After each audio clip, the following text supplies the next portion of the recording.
sister wants to tell you guys a story about her best friend whose family was making a journey on that so-called safe passage. It's really important to know two things about this journey. One, if you're going to go to that trip from north to south, you are only allowed to go through it by foot.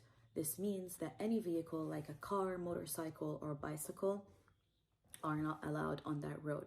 So you have to be walking for approximately 5 to even 10 hours to get from the north to the south. Once you are on that route, you always need to be looking forward and not backwards. And if you stop, for example, if you're tired from the 5-hour walk, you're not allowed to stop, because once you stop, you get shot at. Ruby's family included her parents, her siblings, her 75-year-old grandmother who actually cannot walk more than 5 minutes, and their family cat Mishmish. They were trying to get a wheelchair for their grandmother, but they could not find any wheelchair, so they were left with the choice of either carrying the grandmother or making her walk 10 hours from the north to the south.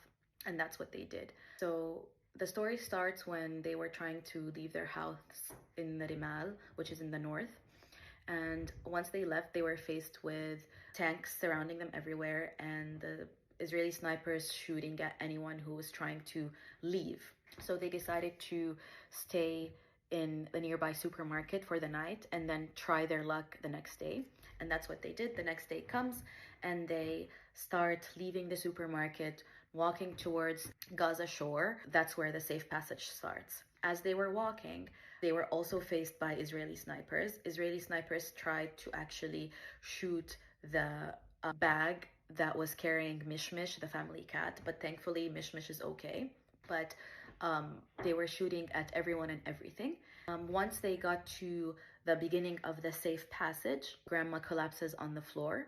Their family thought that the grandmother died. And so Ruby does this heroic thing where she was like, I'm not gonna leave my grandma to die this way. I'm gonna actually try to do something. So Ruby goes up to the tanks. Instead of moving forward, she decides to go to the left and go where the tanks are, and she starts begging the Israeli soldier. She actually told me that she started kissing his foot, asking for help.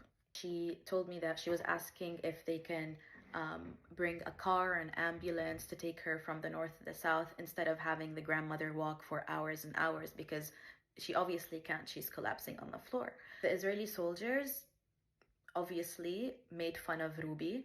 They actually told her to take off her hijab. They told her to take off her shirt and told her to go back and keep on walking, or else they're gonna shoot everyone.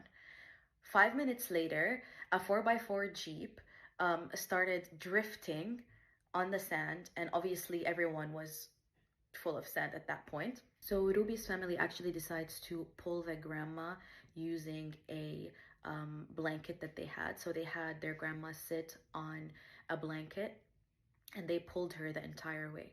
Ruby was also telling me that the Israeli soldiers were forcing families to separate and walk by themselves, and that includes Ruby's 6-year-old brother, who is a kid.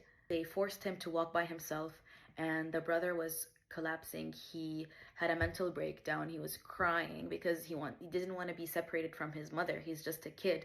But they forced him to walk by himself at night under so much bombings and bullets. So imagine how scared her brother was walking this route for hours and hours without his mother by his side. Ruby tells me that the journey lasted for 11 whole hours. 11 whole hours of misery, of not being sure whether they're going to make it. 11 hours of being scared for their lives, being scared for the lives of their loved ones, and 11 hours of total fear of what's going to happen next.